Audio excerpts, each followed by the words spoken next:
Almost ഒരു 2 months ഗ്യാപ്പിന് ശേഷമാണ് ഒരു വീഡിയോ ഇപ്പം ഞാൻ ഇടാന്ന് വിചാരിച്ചത്. ബിക്കോസ് എനിക്കൊന്നും പ്രത്യേകിച്ച് വീഡിയോസ് ഇടാനും പറയാനും മാത്രം കാര്യങ്ങൾ ഉണ്ടായിരുന്നില്ല. ബിക്കോസ് ഞങ്ങൾ ഈ വീഡിയോസ് ഈ ചാനലിൽ പോസ്റ്റ് ചെയ്യുന്നത് ലൈക്സിന് വേണ്ടിയിട്ടോ ഷെയറിന് വേണ്ടിയിട്ടോ അല്ല. റഫയുടെ കേസിന്റെ കാര്യങ്ങൾ വളരെ ക്ലിയർ ആയിട്ട് ജനങ്ങളിലോട്ട് എത്തിക്കാൻ വേണ്ടിയിട്ടാണ്. എനിക്ക് വരുന്ന മെസ്സേജസ്, ഇതിലേക്ക് എത്തുന്ന മെസ്സേജസ് കൃത്യമായി പറയാൻ വേണ്ടിയിട്ട് മാത്രമാണ് കേരള ഓൺലൈൻ മീഡിയയിലൂടെ ഞങ്ങൾ ഇത് ടെലികാസ്റ്റ് ചെയ്യുന്നത്. അതുകൊണ്ട് തന്നെ ബാക്ക് ടു ബാക്ക് വീഡിയോസ് ഇടാൻ വേണ്ടിയിട്ട് ഉള്ള കാര്യങ്ങളില്ല. എന്തെങ്കിലും എനിക്ക് പറയാനുള്ളതൊക്കെ ആയിരുന്നു റിഫയുടെ മർഡർ കേസിനെ കുറിച്ചിട്ട് ഞാൻ കഴിഞ്ഞ വീഡിയോസിലൊക്കെ പറഞ്ഞത്. ഇപ്പൊ എന്റെ ലാസ്റ്റ് വീഡിയോ വന്നത് ഓൾമോസ്റ്റ് ഏപ്രിൽ സംതിങ് ആണ്. അതിനുശേഷം ഞാൻ പിന്നെ ഇട്ടിട്ടില്ല. I was just waiting. ഞാൻ വെയിറ്റ് ചെയ്യുമായിരുന്നു. കാരണം എനിക്കറിയാം ഇതിന്റെ ഒക്കെ ഒരു തുടക്കം, ഇതിന് സമയമുണ്ട്, അത് തുടങ്ങുകയും ചെയ്യുന്ന എനിക്കറിയായിരുന്നു. എപ്പോഴാണ് ഡിലേ ആവാതെ തുടങ്ങും എന്ന് എനിക്ക് അറിയായിരുന്നു. അപ്പോഴും മാത്രമേ എനിക്ക് വീഡിയോ ആയിട്ട് വരേണ്ട ആവശ്യമുള്ളൂ എന്ന് എനിക്കറിയായിരുന്നു. അതുകൊണ്ടാണ് ഇന്ന് ഞാൻ ഇങ്ങനൊരു വീഡിയോ ആയിട്ട് നിങ്ങളുടെ മുമ്പിൽ വന്നേക്കുന്നത്. ഇന്ന് ഞാൻ ഈ വീഡിയോ വന്നതില് എനിക്ക് കുറച്ച് കാര്യങ്ങള്, കുറച്ച് മെസ്സേജസ് ഡെലിവർ ചെയ്യാനുണ്ട്. എനിക്ക് ഒരാളുടെ വിശേഷം ഒന്ന് ചോദിക്കണമെന്നുണ്ട്. ബെൻസറിന്റെ വിശേഷം. സുഖമാണോ ബെൻസർ? എവിടെയാണ്? കാണാനില്ലല്ലോ. ദുബായിൽ തന്നെ ഉണ്ടോ അതോ എവിടെയെങ്കിലും ഒളിച്ചിരിക്കുവാണോ? നോമ്പും പെരുന്നാളും കഴിഞ്ഞ എത്രയോ മാസങ്ങളും കഴിഞ്ഞല്ലോ. എന്റെ നേരെ പോലീസ് കേസ് ഫയൽ ചെയ്യും എന്നൊക്കെ പറഞ്ഞിട്ട് ഒന്നും ഇതുവരെ ഇവിടെ എത്തിയിട്ടില്ലല്ലോ. ഞാൻ കാനഡ ടൊറന്റോ. ഒരു ഡീറ്റെയിലും ഒരു ഇൻഫർമേഷൻസോ ഒരു മെസ്സേജസോ ഒരു ഫോൺ കോൾ പോലും വന്നിട്ടില്ല. വായ് എന്റെ നേരെ ഒന്നും കൊടുക്കണ്ടേ? നേരെ കേസ് ഫയൽ ചെയ്യണ്ടേ? കേസ് ഫയൽ ചെയ്ത് കഴിഞ്ഞാല് തിരിച്ചങ്ങോട്ട് തന്നെ എത്തുമല്ലേ പല കാര്യങ്ങളും. അത് മനസ്സിലായത് കൊണ്ടല്ലേ എന്റെ നേരെ ഇറങ്ങാതിരുന്നത്. ഞാൻ ഇത്രയും സ്ട്രോങ് ആയിട്ട് നിങ്ങളുടെ നേരെ ആ സമയത്ത് പറഞ്ഞിട്ടുണ്ടായിരുന്നു, ബെൻസർ നിങ്ങളാണ് എല്ലാത്തിനും കാരണം.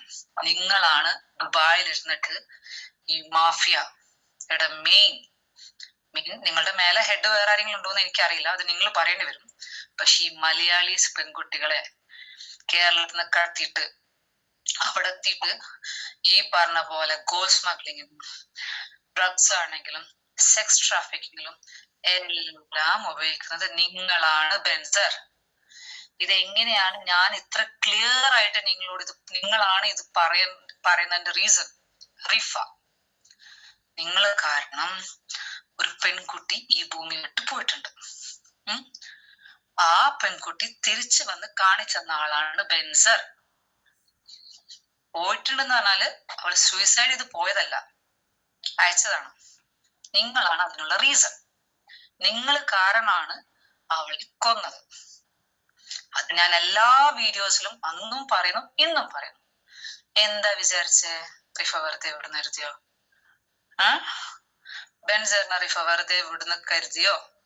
ബെൻസറിനെ മാത്രല്ല, ബെൻസറിന്റെ കൂടെ ആ സമയത്ത് ആരൊക്കെ ഉണ്ടായിരുന്നു റിഫയുടെ മേഡറിനെ കണക്ട് ചെയ്യാൻ എന്തിനൊക്കെ കൂട്ടുനിന്നോ? ഒരാളും റിഫ വെറുതെ വിടില്ല. വളരെ ക്ലിയർ ആണ് എനിക്കത്. അതുകൊണ്ട് തന്നെയാണ് ഞാൻ അത്രയും ക്ലിയർ പിക്ചർ ആയിട്ട് ഞാൻ കാര്യങ്ങൾ സംസാരിച്ചു തന്നു. മെഹനാസ്, ജംഷാദ്, ആഷിഖും കൂടിയാണ് റിഫിനെ കൊന്നത്. ആംബുലൻസ് അവിടെ എത്തിച്ചതും നാട്ടിലോട്ട് പെട്ടെന്ന് ബോഡി എത്തിച്ചതും അഷ്റഫ് താമരശ്ശേരി ബോഡിയിൽ ഗോൾഡ് കടത്തിയതും എല്ലാം സത്യമുള്ള കാര്യങ്ങളാണ്. ഇതൊക്കെ ആർക്ക് വേണ്ടിയാ ചെയ്തത്? നിങ്ങൾക്ക് വേണ്ടിയിട്ട്. നിങ്ങളുടെ മേലെ ആർക്കെങ്കിലും വേണ്ടി ചെയ്തിനോന്ന് നിങ്ങൾ പറയേണ്ടി വരും. റിഫ കാണിച്ചത് ബെൻസറിനെയാണ്. അന്ന് ഞാൻ ആ പറഞ്ഞ ശേഷം ഇത്ര മാസത്തിന്റെ ഇടയിൽ, ഈ 2 months ഇടയിൽ ഒരനക്കവും നിങ്ങളുടെ ഭാഗത്തുനിന്ന് വന്നില്ല. അന്ന് ഞാൻ പറഞ്ഞിട്ടുണ്ടായിരുന്നു ഒരു കാര്യം, എന്റെ ലാസ്റ്റ് മെസ്സേജസിൽ വീഡിയോയിൽ ഞാൻ പറഞ്ഞിട്ടുണ്ടായിരുന്നു, എന്റെ നേരെ നിങ്ങൾ കേസ് കൊടുക്ക്, I am ready for that. ഇനി കൊടുക്കുന്നില്ലേ നമുക്ക് ഇനിയും കാണേണ്ടി വരും, ഞാൻ അങ്ങോട്ട് തുടങ്ങിക്കോളാം എന്ന് പറഞ്ഞിട്ടുണ്ടായിരുന്നു. പള്ളി തുടങ്ങിയില്ലേ? തുടങ്ങിയില്ലേ? എന്തൊക്കെയാ നടക്കുന്നതെന്ന് അറിയില്ല ഇപ്പൊ കേരളത്തില്. ആരിളക്കിയതാ?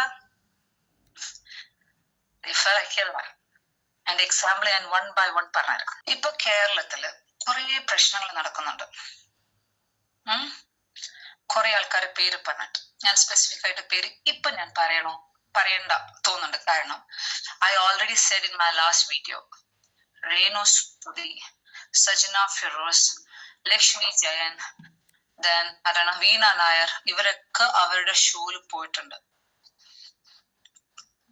ആ സമയത്ത് ഞാൻ എന്റെ വീഡിയോസ് പറഞ്ഞ കാര്യമാണ്, just be away from him, അവനിൽ നിന്നും മാറിക്കോ, കുടുങ്ങും, എന്തായിട്ടും കുടുങ്ങും എന്നുള്ള കാര്യം. കാരണം റിഫ ഇതിനു വേണ്ടി ചെയ്യുന്ന കാര്യങ്ങൾ എന്തൊക്കെയാണ്, എങ്ങോട്ടാ പോകുന്നതെന്ന് എനിക്കറിയാം.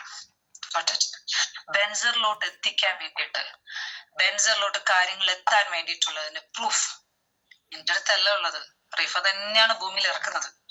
ഓക്കെ, അത് ഏത് ലെവലിലൊക്കെ എത്തുമെന്നും എനിക്ക് വളരെ ക്ലിയർ ആയിട്ട് ആ സമയം പറയാൻ പറ്റില്ലെങ്കിലും എനിക്ക് ആ ഒരു ഡൗട്ട് ഉണ്ടായിരുന്നു, ഇവരൊക്കെ ആയിരിക്കും അതിൽ വരിക എന്നുള്ളത്. അതുകൊണ്ടാണ് ഞാൻ പ്രത്യേകം എടുത്തു പറഞ്ഞത്, ഗേൾസ് ആയിരിക്കാം. പിന്നെ അവരുടെ ഇതിൽ പെട്ട്, കാരണം എന്തെങ്കിലും ഒരു പ്രൂഫ് വരും എന്നുള്ള കാര്യം എനിക്ക് ഗ്യാരണ്ടി ഉണ്ടായിരുന്നു. അതാണ് അതിൽ ഞാൻ അന്ന് പറഞ്ഞ ഫസ്റ്റ് പേര് രേണു സുധിയാണ് ഫസ്റ്റ് ഞാൻ പറഞ്ഞത്. പക്ഷേ ഇപ്പം രേണു സുധിയുടെ സിറ്റുവേഷൻ, ഇപ്പോഴത്തെ correct situation, I am very sorry for you Renu Sudhi. എനിക്ക് 1 by 1 ഓരോ ആൾക്കാരെ കാര്യം പറയണം, ഇതിൽ പറഞ്ഞേ പറ്റൂ. ഞാൻ ഈ പറയുന്നത് കേൾക്കുമ്പോൾ തോന്നും I am very cruel talking. ഇന്ന സിറ്റുവേഷനിൽ ഞാൻ സംസാരിക്കുമ്പോൾ വളരെ ക്രൂവൽ ആയിട്ട് സംസാരിക്കുന്നു തോന്നും. പക്ഷെ എനിക്ക് പറയേണ്ട കാര്യങ്ങൾ പറഞ്ഞേ പറ്റുള്ളൂ. Don't feel bad to me, എൻ്റെ അടുത്ത് ഒന്നും തോന്നരുത്. But I have to speak it out. Renu സുധിക്ക് ഇപ്പോഴുള്ള കറന്റ് സിറ്റുവേഷൻ സത്യം പറഞ്ഞാൽ എന്തോ ഒരു ബ്ലെസ്സിങ് കാരണം രേണു രക്ഷപ്പെട്ടതാണ്. ശരിക്കുള്ള ബ്ലെസ്സിങ് കാരണം രേണു രക്ഷപ്പെട്ടതാ.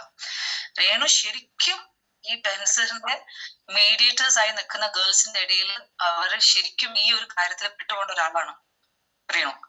രേണു ഇപ്പൊ ഒന്നുമില്ലെങ്കിൽ ഒരു അസുഖം വന്നിട്ടാണ് അത് റിക്കവർ ചെയ്യും, she will overcome that and she can come back to the life.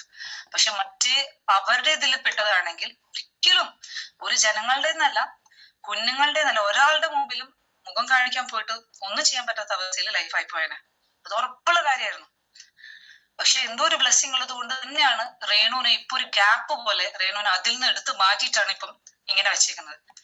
അപ്പോഴെല്ലാരും ചോദിക്കും, ഓ ഈ ഇത്രയും വലിയൊരു അസുഖം വരുന്നതാണോ ബ്ലെസ്സിങ് എന്ന്.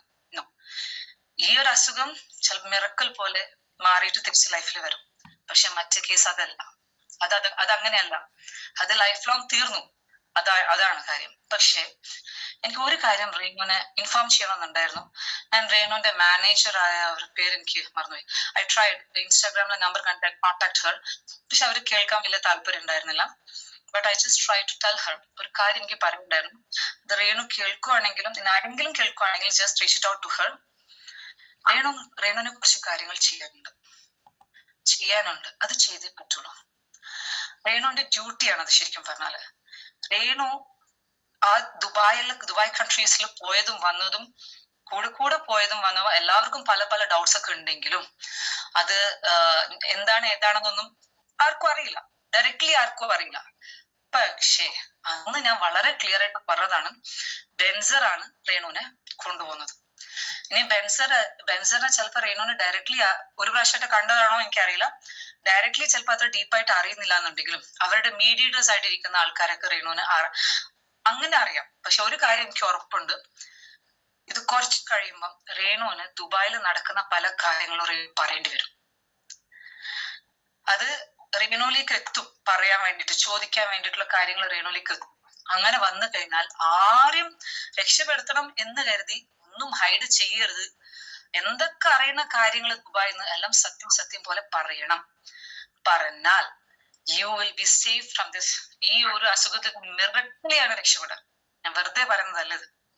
ഓക്കെ, ഞാനിത് വെറുതെ പറയുന്നതല്ല. എനിക്ക് അങ്ങനെ പറയാൻ സത്യം പറഞ്ഞാൽ I feel bad to say this. പക്ഷെ എനിക്കിത് പറഞ്ഞേ പറ്റുള്ളൂ. എല്ലാവരും ഈ ഭൂമി വിട്ടു പോകും. ഈ അസുഖം വന്നാളും പോവും, വരാത്ത ആളും പോവും, എല്ലാവരും പോവും. പക്ഷെ റേണുവിന് ഇപ്പം ഈ ഒരു ടൈം ഗ്യാപ്പ് തന്നത്, കണ്ടിന്യൂസ് ആയിട്ട് പോയിക്കൊണ്ടിരുന്നിടത്തുനിന്ന് പെട്ടെന്ന് ഒരു ഇത് വന്ന് ഇങ്ങനെ ഒരു ഇതിലെ കറന്റ് സിറ്റുവേഷനിൽ ഇപ്പൊ പോയിക്കൊണ്ടിരിക്കുന്നത്, it's time for you to open your eyes. ശരിക്കും ഇരുന്ന് ആലോചിക്കാൻ വേണ്ടിയിട്ടാണ്. അവരവരുടെ ലൈഫ് ഇനിയും ഗോഡ് തരും മുന്നോട്ട്. ആ ലൈഫിനെ എങ്ങനെ കൊണ്ടുപോകണമെന്നും ഏത് ലെവലില് ബാക്കിയുള്ള ആൾക്കാർ കാര്യങ്ങൾ പെട്ടുപോയി ഇതുപോലത്തെ ട്രാപ്പിലൊന്നും ചെന്ന് പെടാതെ. അപ്പൊ പറയും ഞാനൊന്നും ചെയ്തിട്ടില്ല ആയിട്ടില്ല. പക്ഷെ കുറെ കാര്യങ്ങൾ റേണുവിന് അറിഞ്ഞോ അറിയാതെയോ അറിയാം. കുറെ കാര്യങ്ങൾ അറിയാം അവിടെ എന്തൊക്കെയാ നടക്കുന്നതെന്ന്. അപ്പോഴ് ചിലപ്പം റേണുവിന് അത്ര ഡീപ്പായിട്ട് അറിയുന്നുണ്ടാവോന്ന് എനിക്കറിയില്ല. പക്ഷെ there is lot that you know. പറയാനുള്ള കുറെ കാര്യങ്ങൾ ഉണ്ട് റേണുവിന്. അത് റേണുവിലേക്ക് എന്ത് വന്നാലും എത്തും. ഇത് എത്തിക്കഴിഞ്ഞാൽ റേണു ഇത് പറയും. ഇത് ജനങ്ങളെല്ലാവരും ഇത് അറിയും. ഈ കാര്യം റേണുവിന്റെ അടുത്തുനിന്ന് വരുന്ന കുറെ കാര്യങ്ങളും കൂടി ഭയങ്കര ഇമ്പോർട്ടന്റ് ആയിട്ടുള്ള കാര്യങ്ങളൊക്കെ ആയിരിക്കും. ഇപ്പം സജിനൊക്കെ പറയുന്നതിനേക്കാളും വേറെ ലെവലായിരിക്കും ചിലപ്പോൾ റേണുവിന്റെ വായിന്ന് വരുന്ന കാര്യങ്ങളൊക്കെ. ഓക്കെ, പിന്നെ അടുത്ത ആള് സജിന ഫിറോസ്. ഞാൻ അന്നത്തെ വീഡിയോയിൽ ഞാൻ പറഞ്ഞതാണ് സജിന ഫിറോസ് എല്ലാവരും പൊടുതിലാണ്. ഇപ്പൊ എന്തൊക്കെയാ കേൾക്കുന്നത്? മാഫിയ, ബെൻസറിന്റെ വീട്ടില് അതിഥി. ബെൻസറിന്റെ കണക്ടിവിറ്റിയിലെ കാര്യങ്ങൾ പറയുന്നത്. ദുബായിൽ എത്ര പേരുണ്ട്? വേറെ ആരെങ്കിലും പേര് പറഞ്ഞാൽ പോരെ? ബെൻസറിന്റെ പേര് എന്തിനാ പറയുന്നത് ഇതില്? Because he's A one. അവനാണ്, ഹീസ് എ വൺ. ശരിക്കും അവിടെ ഇരുന്നിട്ട് ഗേൾസിന്റെ ലൈഫ് നശിപ്പിക്കുന്നത് അവനാണ്. അവൻ ശരിക്കും യൂട്ടിലൈസ് ചെയ്യണം ഇപ്പൊ ഈ ലേഡി ഗേൾസിനെ. അപ്പൊ എനിക്ക് ചോദിക്കാനുള്ളത്, ബെൻസർ ഇപ്പൊ എവിടെയാ? ഇത്രയും ആൾക്കാർ പലതും പറയുന്നുണ്ട്, ഗോൾഡ് സ്മഗ്ലിംഗ്, മാഫിയ, അത് ഇത്. ബെൻസറിന്റെ പേരും വരുന്നുണ്ട് അവിടെ. ബെൻസറിന് ഇപ്പൊ കംപ്ലൈന്റ് ഇല്ലേ? എന്റെ നേരെ റൂഹി ചാൻ അലിഗേഷൻസ് പറയുന്നു, റൂഹി പറയുന്നു ഞാൻ കംപ്ലൈന്റ് കൊടുക്കും. അന്നും കംപ്ലൈന്റ് കൊടുത്തില്ല. ഇതാ ഇപ്പൊ കുറെ ആൾക്കാർ പറയുന്നുണ്ടല്ലോ. എന്താ കരുതിയ ബെൻസറ? വെറുതെ വിടുന്ന കരുതിയോ? വെറുതെ വിടുന്നത് കരുതിയോ Rifa? Completely wrong. Time starts now. തുടങ്ങിയില്ലേ? അവിടെ തൊട്ട് തന്നെ എത്തും. ദുബായിൽ തൊട്ട് തന്നെ ഈ കാര്യങ്ങൾ എത്തും. കേരളത്തിൽ ഇപ്പം ചെറിയൊരു കൊളുത്തിയിട്ടേ ഉള്ളത്. അതിങ്ങനെ കത്തി കത്തി കത്തി എല്ലാം പുറത്തോട്ട് വന്നു കഴിഞ്ഞാൽ ലാസ്റ്റ് എത്തുന്നത് ബെൻസറിലോട്ടാണ്, ദുബായ്. ഞാനൊരു കാര്യം വളരെ ക്ലിയർ ആയിട്ട് പറയാം. എന്റെ കഴിഞ്ഞ വീഡിയോസ് പറഞ്ഞ prime minister Narendra Modi G, honourable prime minister Narendra Modi G sir ആണ് ഇതിന് ഇൻവെസ്റ്റിഗേഷൻ ദുബായിലോട്ട് എത്തിക്കാം. അതും റിഫയുടെ കേസ് പറഞ്ഞിട്ടല്ല എത്തിക്കാം. ഈ മാഫിയ, ഗോൾഡ് ബിസിനസ്, പല കാര്യങ്ങളും പറഞ്ഞിട്ടാണ് അവിടെ എത്തുക. അത് എത്തിക്കഴിയുമ്പം ഓട്ടോമാറ്റിക് ആയിട്ട് റിഫയിലോടെ കാര്യങ്ങൾ എത്തും. ഓക്കെ, അങ്ങനെയാണ് പലതും റഫിയുടെ സത്യങ്ങൾ, മർഡർ കേസിന്റെ കാര്യങ്ങൾ പുറത്തു വരുന്നത്. സാധാരണ ഒരു കേസ്, മർഡർ കേസ് നടന്ന, മർഡർ സൂസൈഡ് എന്ത് നടന്നാലും ഹസ്ബൻഡിൽ നിന്നാണ് തുടങ്ങുക. Yes, he's A one who have killed. അത് മഹനാസും ജംഷാദും ആഷിഖും ബേസിൽ നിന്നാണ് തുടങ്ങുക സാധാരണ. എന്നിട്ട് ഹെഡിനെ പിടിക്കുക. ഇതങ്ങനെയല്ല. ഫസ്റ്റ് ഹെഡിനെ പിടിച്ചിട്ടാണ് താഴത്തോട്ട് വരാം. ഇത് ഞാൻ എത്രയോ 1-2 years ബാക്ക് ഞാൻ അവരുടെ ഫാദറിനോട് പറഞ്ഞതാണ്. ഇത് കേരളത്തിൽ നടക്കുന്ന കേസല്ല, ദുബായിൽ നടക്കുന്ന കേസാണ്. ദുബായിലാണ് ഈ കേസ് ഓപ്പൺ ആവുക എന്ന് പറഞ്ഞിട്ടുണ്ടായിരുന്നു. എന്റെ കുറച്ച് ഫ്രണ്ട്സിനോടൊക്കെ പറയുമ്പോൾ അവരൊക്കെ പറഞ്ഞിട്ടുണ്ടായിരുന്നു ആ സമയത്ത് ഒരിക്കലും ഇല്ല, ദുബായിൽ നിന്നും ഒരിക്കലും ഒരു പ്രാവശ്യം ക്ലോസ് ചെയ്ത കേസ് ഓപ്പൺ ആവില്ല എന്ന് പറഞ്ഞിട്ടായിരുന്നു. But I was sure enough Rifa case is a miracle case. അത് ദുബായിൽ തന്നെ ഓപ്പൺ ആവും. അവിടെ നിന്നാണ് റിഫയുടെ കേസ് കേരളത്തില് ഈ പറഞ്ഞ ആൾക്കാരൊക്കെ പോക്കുക. ഓക്കെ, പിടിക്കും, എല്ലാം പിടിക്കും. റിഫ ശരിക്കും പറഞ്ഞാൽ ഓൾറെഡി സ്റ്റാർട്ടഡ്, തുടങ്ങി വെച്ചിട്ടുണ്ട്. കേട്ടല്ലോ? ഇനി എപ്പോഴാ തീരാന്നും കൂടി നോക്കിയാൽ മതി. തുടങ്ങിയിട്ടുണ്ട്. ഇനി ഇതിനൊരു ഗ്യാപ്പ് ഇല്ല. ഇനി ഒരാളും വിചാരിക്കണ്ട, ഇതിന്റെ നടുക്കപ്പെട്ട ഒരാളും വിചാരിക്കണ്ട ഇത് ഞങ്ങൾ വിചാരിച്ച് നിർത്തി കളയാം, ഇപ്പൊ ഇനി നിർത്താം, ഇതിന് മുന്നോട്ട് പോകാൻ പാടില്ല. നിങ്ങൾ എത്ര ശ്രമിച്ചു നോക്കോ, ആര് വേണമെങ്കിലും നിർത്തിക്കാൻ കഴിയില്ല. വളരെ ക്ലിയർ ആയിട്ട് ഞാൻ പറയുകയാണ് ഇതില്. നിങ്ങളൊക്കെ കൊണ്ട് തന്നെ ഇത് സത്യങ്ങൾ പുറത്ത് ഇങ്ങനെ കൊണ്ടുവരുത്തിക്കും. അത്ര പവർ ഉണ്ട് റിഫയുടെ സോളിന്. വെറുതെ പറയുന്നതല്ല ഞാനത്. കാരണം വേറൊരു കാര്യം, സോൾ പവർ എന്താണെന്ന് എല്ലാവർക്കും അറിയില്ല. അത് എക്സ്പീരിയൻസ് ചെയ്ത ആൾക്കാർക്ക് പറയാൻ പറ്റും. അത് അതുപോലെ എക്സ്പീരിയൻസ് ചെയ്യണം, എന്നാൽ മാത്രമേ അത് പറയാനും പറ്റുള്ളൂ. അല്ലാതെ സോൾ പവറിനെ കുറിച്ച് അറിയാത്ത ആൾക്കാർ പറയും തലക്ക് വട്ടാണ്, അങ്ങനെ ഇങ്ങനെ പറയും. ഓക്കെ, റിഫയുടെ സോളിനെ കുറിച്ച് ഞാൻ ഇത്രയും ക്ലിയർ ആയിട്ട് പറയുന്നുണ്ടെങ്കിൽ റിഫ എന്നിൽ എത്രമാത്രം കണക്റ്റഡ് ആണ് എനിക്കും കണക്ട് ചെയ്യിപ്പിച്ച ഗോഡിന് മാത്രമേ അറിയുള്ളൂ. Got it. പിന്നെ റിഫയുടെ പാരന്റ്സ് ഇപ്പോഴും അവരുടെ വലയപ്പെട്ട് കിടക്കുക. ആരുടെ വലയില്? ഖാദർ കരിപ്പൊടിയുടെയും റഫ്താസിന്റെയും. അങ്കിളിനോട് ഞാൻ കുറെ പ്രാവശ്യം പറഞ്ഞു നോക്കി, അവരുടെ ഇടയിൽ നിൽക്കല്ലേ, അവര് വെറുതെ കേസ് മുന്നോട്ട് നീക്കി കൊണ്ടുപോവില്ല, ഇനി കൊണ്ടുപോകാൻ നോക്കിയാലും നിങ്ങൾ വിചാരിക്കുന്നത് പോലെ അല്ല ഈ കാര്യങ്ങൾ എന്ന് പറഞ്ഞതാണ്. അവർക്ക് മെഹനാസിൽ മാത്രം ഈ കേസിന് ഒതുക്കണം എന്നുള്ളതാണ് വരുന്നത്. ഓഫ് കോഴ്സ് മെഹനാസ് ശിക്ഷിക്കപ്പെടണം. He's a main one. പക്ഷെ ഇതിന്റെ മെയിൻ വില്ലനെ പിടിപ്പിക്കാതെ റിഫ ഇവരൊന്നും എത്തിക്കില്ല. റിഫക്ക് വെറും മെഹനാസിൽ മാത്രം ഒതുക്കിയാൽ പോരാ ഈ കേസിന്. കാരണം ഇതൊരു ഹസ്ബൻഡ് വൈഫ് ഫൈറ്റ് ആയിട്ട് മർഡേഡ് ആയതല്ല. ആർക്ക് വേണ്ടിയാണോ മെഹനാസിനും ജംഷാദിനും ആഷിഖിനും കൊണ്ട് റിഫനെ കൊല്ലിച്ചത്, ഇല്ലാണ്ടാക്കിയത് ഈ ഭൂമിയിൽ വെച്ചിട്ട്, അവരെ പിടിപ്പിക്കാതെ, അവരെ ഈ ഭൂമിയിൽ ജനങ്ങളിലോട്ട് ഈ ലോസിൽ ഇട്ട് കൊടുക്കാതെ റിഫ അടങ്ങില്ല. ശരിക്കും സത്യമുള്ള കാര്യം ഞാൻ പറയണേ. അതുകൊണ്ടാണ് ഞാൻ ഇത്രയും വളരെ ക്ലിയർ ആയിട്ട് പറയുന്നത്. റിഫയുടെ കേസില് സ്മഗ്ലിംഗ് ആണ് നടന്നത്. ശരിക്കും 2-3 പ്രാവശ്യം അതിൽ പെട്ടുപോയിട്ടുണ്ട്. പക്ഷെ ഇവന്റെ അടുത്ത് എന്ന് പറഞ്ഞാൽ ഈ പറഞ്ഞ പോലെ ഗേൾസിന് സെക്സ് ട്രാഫിക് അതിൽ യൂസ് ചെയ്യലാണ്. അതിന് റിഫ റെഡി ആയില്ല. പിന്നെയും വേറെ എന്തെങ്കിലുമൊക്കെ ഫോഴ്സ് ചെയ്തിട്ടുണ്ടോ എന്ന് അറിയില്ല. അവിടെയാണ് റിഫ തെറ്റിയത് ഇവരായിട്ട്. പക്ഷെ റിഫക്ക് ഈ ബെൻസറിനെയും അറിയാം, എല്ലാവരെയും അറിയാം. എനിക്ക് ഒരു കാര്യം ചോദിക്കാനുള്ളത് ബെൻസറിനോട്. ബെൻസർ പറയുന്നുണ്ടായിരുന്നില്ല വല്ലാഹി സത്യം, എനിക്ക് റിഫനെ അറിയില്ല, റിഫനെ കണ്ടിട്ടില്ല. അല്ല ബെൻസറിന് ഇവരാരും അറിയില്ലേ? അത് റിഫക്ക് എന്താണോ സംഭവിച്ചത് അതിന്റെ ഏകദേശ ട്രാക്കിൽ തന്നെയാണ് ആരെ കൊണ്ടുവന്നത്? സജ്നനെ കൊണ്ടുവന്നത്. പക്ഷെ സജ്ന വേറൊരാള് വഴി അവിടുന്ന് രക്ഷപ്പെട്ടു മാത്രം. പക്ഷെ ഇനി നിങ്ങൾ വിചാരിച്ചു കഴിഞ്ഞാൽ ഇവരുടെ ആരുടെയും വായ പൂട്ടിക്കാൻ കഴിയില്ല. എത്ര ശ്രമിച്ചു നോക്ക്. നിങ്ങളല്ല, നിങ്ങളുടെ മീഡിയേറ്റേഴ്സ് ആയിട്ട് നിൽക്കുന്ന കുറെ ലേഡീസ് ഉണ്ട് ഇതിന് മീഡിയേറ്റേഴ്സ്. കാരണം ഈ ലേഡീസിനെ കൊണ്ടുവരുന്നത് ലേഡീസിനെ കൊണ്ടാണ് ഇവര് മീഡിയേറ്റേഴ്സ് ആയിട്ട് കളിപ്പിക്കുന്നത്. അതിൽ കുറെ ആൾക്കാരെ പേരൊക്കെ പറയുന്നുണ്ട്. അവരൊന്നും എനിക്കറിയില്ല. എനിക്ക് റിഫ പറഞ്ഞ ആൾക്കാരെ മാത്രമേ ഞാൻ എടുത്തു പറയുള്ളൂ. അത് സജിന ഫിറോസിനും രേണുസുദിനും അവരൊക്കെ ഞാൻ പറയാനുള്ള റീസൺ എന്ന് വെച്ചാൽ എനിക്കൊരു മെസ്സേജ് കിട്ടിയത് കൊണ്ടാണ് ഞാൻ അത് പറഞ്ഞത്. ഇവരൊക്കെ അതിൽ പെട്ടുപോകും, വേണ്ട അവര് കൂടെ നിക്കല്ലേ എന്ന് ഞാൻ പറഞ്ഞത് അതുകൊണ്ടാണ്. പിന്നെ പെട്ടുപോയതും അറിഞ്ഞും കൊണ്ട് ചെയ്യുന്നതും തമ്മിൽ വ്യത്യാസമുണ്ട്. പക്ഷെ ഇവർക്കിത് തുടങ്ങുമ്പോൾ ഇവർക്ക് അറിയില്ല ഇത് ഇത്രയും എന്താ പറയാ ട്രാപ്പിൽ പെട്ടുപോകുന്ന ഒരു കേസാണെന്ന് ഇവർ ഗേൾസിന് അറിയാൻ പറ്റുന്നില്ല ശരിക്കും പറഞ്ഞാൽ. അതുകൊണ്ടായിരിക്കാം ചിലപ്പോ ബിഗിനിങ്ങിൽ ഇവർ ഈ ട്രാപ്പിലായി പോകുന്നത്. കണ്ടോ തെളിവുകൾ കണ്ടോ ഓട്ടോമാറ്റിക് ആയിട്ട് വന്നുകൊണ്ടിരിക്കുന്നത്. എൻ്റെ അടുത്ത് തെളിവുണ്ട് എന്ന് പറഞ്ഞിട്ട് ഓരോ ആൾക്കാരും പറയുന്നത്. ഇതൊക്കെ ഓരോ ആൾക്കാരുടെ ഇതിൽ കേസായിട്ട് ഇങ്ങനെ പോകുമ്പം പ്രൂഫ്സ് ഒക്കെ ഓട്ടോമാറ്റിക് ആയിട്ട് വരും. ഒന്നില് കിട്ടിയില്ലേ അടുത്തേല് കിട്ടിയില്ലേ വേറെടുത്ത് കിട്ടും. കാരണം ഇത് അങ്ങനെയുള്ള ഒരു കേസാണ്. സാധാരണ എന്തേലും ഒരു ന്യൂസോ കാര്യങ്ങളോ വന്നു കഴിഞ്ഞാല് അതിലും വലുത് വേറെ എന്തെങ്കിലും വന്നാൽ ഒന്ന് ഹൈഡ് ആവും, പെട്ടെന്ന് താഴ്ന്നു പോയി, പിന്നെ അതിലോട്ടായി പോയി ഇമ്പോർട്ടൻസ്. പക്ഷെ ഇത് അങ്ങനെയല്ല, ഈ കേസ് അങ്ങനല്ല. കാരണം ഇത് റിഫയും ബെൻസറും തമ്മിലുള്ള കേസാണ്. അതിന്റെ ഇടയിലുള്ള ആൾക്കാരാണ് ഇവരൊക്കെ. ഇവർക്ക് പോലും അറിയുന്നില്ല ഇവര് ഇതെന്തുകൊണ്ടാ ഈ ലെവലിൽ ഇതൊക്കെ സംഭവിച്ചേക്കുന്നതെന്ന്. പക്ഷെ എനിക്ക് വളരെ ക്ലിയർ ആയിട്ട് അറിയാം എന്തുകൊണ്ടാണ് കേരളത്തിൽ ഇപ്പൊ ഇത് സംഭവിച്ചത്. കാരണം ഇത് സോൾ റിഫക്ക് വേണ്ടി സംഭവിച്ചതാണ്. റിഫക്ക് ഈ കാര്യങ്ങളെല്ലാം ദുബായിൽ എത്തിക്കണം, ബെൻസറിലോട്ട് എത്തണം. അപ്പം അവനിൽ കണക്ട് ചെയ്ത ആൾക്കാരെ ഞാൻ പറയാന്ന് വെച്ചാല് എന്താണ് മെഹനാസിന്റെ സെക്കൻഡ് വൈഫില് സഫ, ഞാൻ ആ ഒരു വീഡിയോയിൽ പറഞ്ഞിട്ടുണ്ടായിരുന്നു. Safa was like a tool for Rifa. എന്താണ് മെഹനാസിന്റെ ക്യാരക്ടർ എന്താണെന്ന് അറിയാൻ വേണ്ടിയിട്ട് റിഫ ശരിക്കും ഒരു ടൂൾ ആയിട്ട് വെച്ച ഒരാളാണ് സഫ. അങ്ങനെയാണ് മെഹനാസിന്റെ ക്യാരക്ടർ ജനങ്ങൾ ശരിക്കും അറിയുന്നത്.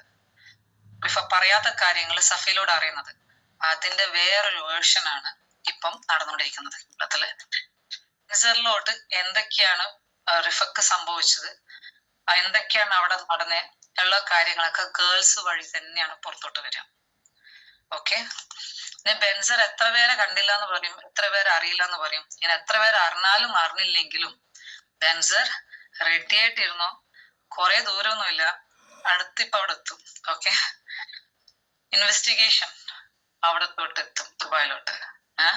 ദുബായിലോട്ട് എത്തിക്കഴിഞ്ഞാൽ പിന്നെ അത് ബെൻസറിലോട്ട് എത്താനുള്ള സ്പീഡ് ഉണ്ടല്ലോ, ലൈക്ക് കണ്ണ് ഇങ്ങനെ ജസ്റ്റ് ഫോർ സെക്കൻഡ് പോലെ ആയിരിക്കും, അതുപോലെ എത്തുക. അതെത്തിക്കഴിഞ്ഞാൽ പിന്നെ അതിന്റെ എൻഡിങ്ങിലോട്ട് വരുമ്പോൾ എല്ലാം റിഫയുടെ കാര്യങ്ങളാണ് വരിക. എല്ലാം പറയേണ്ടി വരും, ഒന്നും ഹൈഡ് ചെയ്യാൻ കഴിയില്ല. ഇന്ന് ഈ ഭൂമിയിൽ ജീവിച്ചിരിക്കുന്നുണ്ടെങ്കിൽ, ഞാൻ വെറുതെ പറയുന്നതല്ല, റിഫയുടെ കേസ് പുറത്ത് വന്നിട്ട് മാത്രമേ ബെൻസറിന് ഈ ഭൂമി വിട്ടു പോകാൻ പറ്റുള്ളൂ.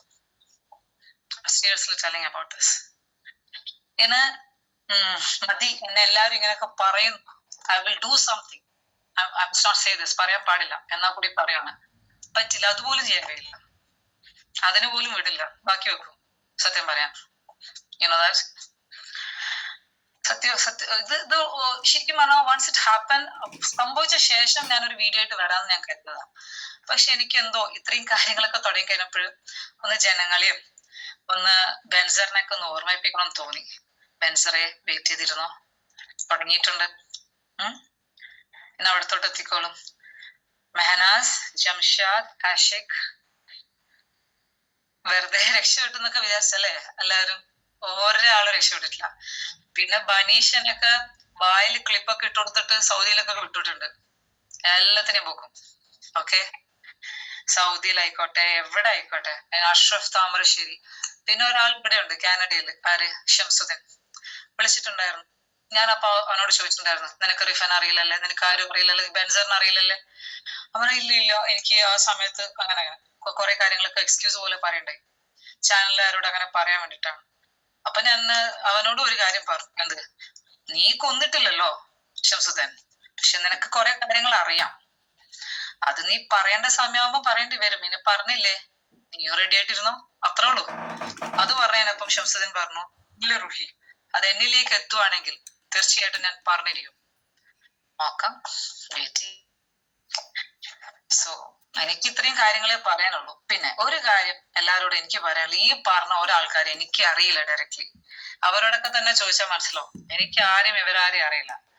ഈ ഷംസുദ്ദീനെ ദുബായ് കണ്ട് അറിയുന്നല്ലാതെ. ബട്ട് ഇത് ഞാൻ ഇത്രയും ക്ലിയർ ആയിട്ട് പറയുന്നുണ്ടെങ്കിൽ ഈ case I will tell according to my, എനിക്ക് തോന്നുന്ന ഒരു കാര്യം, എനിക്ക് ഫീൽ ചെയ്തൊരു കാര്യം, എനിക്ക് വന്ന മെസ്സേജ് വെച്ചിട്ടുള്ള ഒരു കാര്യമാണ്, ഈ വർഷം തീർന്നതിനുള്ളിൽ ഇതിന്റെ ഇൻവെസ്റ്റിഗേഷൻ ദുബായിലോട്ടെത്തും. ഓക്കെ, അത് ഞാൻ പറഞ്ഞ പോലെ തന്നെ പ്രൈം മിനിസ്റ്റർ നരേന്ദ്രമോദി ഇറക്കും ആൾക്കാരെ. ഓക്കെ, അതെങ്ങനെ ഇറക്കും, ആര് വഴി ഇറക്കും ഒന്നും അറിയില്ല, പക്ഷെ ഇറക്കും. അതിന്റെ തുടക്കം മാത്രമാണ് ഇവിടെ ഉള്ളത്. ഇത് തുടങ്ങി വെച്ചത് റിഫ ആണെങ്കിൽ ഇത് ഫുൾ സ്റ്റോപ്പ് ഇടാനും റിഫക്ക് മാത്രമേ പറ്റുള്ളൂ. That is the truth. Okay, because Rifa's case is a miracle case and Rifa's soul is a very powerful soul. വെറുതെ പറഞ്ഞല്ല. അതുകൊണ്ട് എല്ലാവർക്കും ഓരോ ഡ്യൂട്ടി തന്നിട്ടുണ്ട് ഈ കേസിനെ കണക്ട് ചെയ്തിട്ട്. അതിൻ്റെതായ സമയമാകുമ്പം നിങ്ങളിലേക്ക് അത് എത്തുമ്പം സത്യം പോലെ പറയാം. ആ സമയത്ത് ബെൻസറിന്റെ കൂടെ, റിഫയുടെ മർഡർ കേസിന്റെ സമയത്ത് ബെൻസറിന്റെ കൂടെ ആരൊക്കെ കൂടെ ഉണ്ടായിരുന്നോ, ഇതിനെ സപ്പോർട്ട് ആയിട്ട് ആരൊക്കെ കൂടെ ഉണ്ടായിരുന്നോ, ഒരാളെയും വെറുതെ വിടില്ല. ആ കേസിനെ വളച്ച് അങ്ങോട്ടും ഇങ്ങോട്ടും ഒടിച്ചു കൊണ്ടുപോകാൻ വേണ്ടിട്ട് ആരൊക്കെ ശ്രമിക്കുന്നുണ്ടോ അവരെയും വെറുതെ വിട്ടില്ല. ഇനി ഇപ്പോഴ് ആരെങ്കിലൊക്കെ ബെൻസറിന്റെ കൂടെ കണക്ഷൻ ചെയ്ത് നിൽക്കുന്നോ, ഓടി രക്ഷപ്പെട്ടോ. വെറുതെ പറയുന്നതല്ല, വെറുതെ ആ ബെൻസറിന്റെ കൂടെ ആരൊക്കെ കൂടെ നിൽക്കുന്നോ അവരൊക്കെ കൊടുങ്ങും. That's for sure. എനിക്ക് പറയാനുള്ളൂ. ഞാൻ ഇത്രയും ക്ലിയർ ആയിട്ട് ഒരാളെ കുറിച്ചിട്ട് അങ്ങനെ അലിഗേഷൻസ് പറയാൻ പാടില്ല എന്നാണ് പറയാം, പക്ഷെ ഞാൻ പറയും, കാരണം എനിക്ക് അത്രക്കും ക്ലിയർ ആയിട്ടുള്ള ഒരു കാര്യമാണ് ഞാൻ പറയുന്നത്. ഓക്കെ, ഇനി ഇതിന്റെ പേരിൽ കാനഡയിൽ കേസും കൊണ്ടുപോവാ, I am ready to face it man. പിന്നെ വേറൊരു കാര്യം കൂടിയുണ്ട്, ഇത് ഇത്രയും പവർഫുൾ ആയിട്ടുള്ള ഒരു കേസ് ആവാനുള്ള റീസൺ അത് റിഫ തന്നെയാണ്. ബിക്കോസ് റിഫക്ക് എന്താണോ സംഭവിച്ചത്, റിഫയുടെ ജീവിതം ആഗ്രഹിച്ച് ജീവിച്ച് തീർക്കുന്ന മുമ്പിട്ടേ റിഫനെ ഈ ഭൂമിയിൽ നിന്ന് വിട്ട ആൾക്കാരാണ് ഇവരൊക്കെ. അതുകൊണ്ട് തന്നെ റിഫക്ക് വന്ന വിധി ഇനൊരു പെണ്ണിനും വരാൻ പാടില്ല എന്ന് റിഫക്ക് നിർബന്ധമുണ്ട്. അതുകൊണ്ട് തന്നെയാണ് ഇറങ്ങിയേക്കുന്ന റിഫ. ഓക്കെ, ഇനൊരു പെണ്ണിനും ആ വിധി വരാൻ പാടില്ല. ഇതുപോലെ ഇപ്പൊ അവിടെ ജീവിക്കാൻ പോയ എന്നിട്ട് ഇങ്ങോട്ടേക്ക് അയക്കുക, അത് റിഫ സമ്മതിക്കില്ലേനെ. ഓരോ പെൺകുട്ടിയുടെയും കുട്ടികളുടെ ജീവിതം നശിപ്പിക്കാൻ. ബെൻസർ കുറെ നാള് തിന്നില്ലേ, ഒന്ന് ഡൈജസ്റ്റ് ആവണ്ടേ ഇതൊക്കെ തിന്നതൊക്കെ. Be ready. Your time starts already started. ഈ ദുബായ് ഗോൾഡ് ബിസിനസ്സില് gold or drugs or whatever, ഇതിലൊക്കെ ഗേൾസ് മാത്രമല്ല ബോയ്സും ഒക്കെ ഇൻവോൾവ് ആണ്. കുറെ ആണുങ്ങളും ഒക്കെ ഇത് ചെയ്യുന്നുണ്ട്. പക്ഷെ ഇത് ഗേൾസ് തുടങ്ങാനുള്ള റീസൺ എന്താന്ന് വെച്ചാൽ റിഫക്ക് ഗേൾസിന് നേരെയാണ് ഇറങ്ങിയിരിക്കുന്നത്. സോ അവരിലൂടെ തന്നെ ബെൻസറിലോട്ട് എത്തണം എന്നാണ് റിഫക്ക് നിർബന്ധം. അതോ ലെവലിൽ പോകുന്നത് കാര്യങ്ങൾ ഇതെന്താണോ തുടങ്ങിയത് നിൽക്കില്ല. നിങ്ങൾ വിചാരിച്ചെടുത്ത് നിങ്ങൾ ഒരാള് വിചാരിച്ചെടുത്തും ഈ കാര്യങ്ങൾ നിൽക്കില്ല. ഇത് എങ്ങോട്ടാ പോകുന്നേ എന്ന് വെച്ചാൽ കേരളത്തിൽ നിന്ന് നേരെ ഇത് ഫയൽഡ് ആവും. കേസും കാര്യങ്ങളൊക്കെ ഫയൽഡ് ആയി എത്തേണ്ടടുത്ത് എത്തും ദുബായിലോട്ട്. ദുബായ് ഗവൺമെന്റ് അപ്രൂവൽ തരും ഇതിനെ കുറിച്ച് അന്വേഷിക്കാൻ. അങ്ങനെ അന്വേഷിച്ച് വരുമ്പോഴാണ് കംപ്ലീറ്റ് മാഫിയ ഡോൺ ആണോ ഞാൻ, ഓ മൈ ഗോഡ്, 4 മക്കളാണ് സത്യം, എന്റെ വല്ലായ സത്യം, എനിക്ക് റിഫാൻ അറിയില്ല എന്ന് പറഞ്ഞില്ലേ, ആ വല്ലായി തന്നെ സുപ്രീം പവർ ഗോഡ്, ആ പവർ തന്നെയാണ് റിഫക്ക് പവർ കൊടുത്തേക്കുന്നത് എന്നെ ഭൂമിയിലിട്ട് കൊടുക്കാൻ. Okay, so be ready Benser, your countdown starts now. Okay, ഇനി നമുക്ക് അവിടെ എല്ലാം ഇൻവെസ്റ്റിഗേഷൻ ഒക്കെ ആയി കേസൊക്കെ കഴിഞ്ഞിട്ട് കാണാം. Okay, by.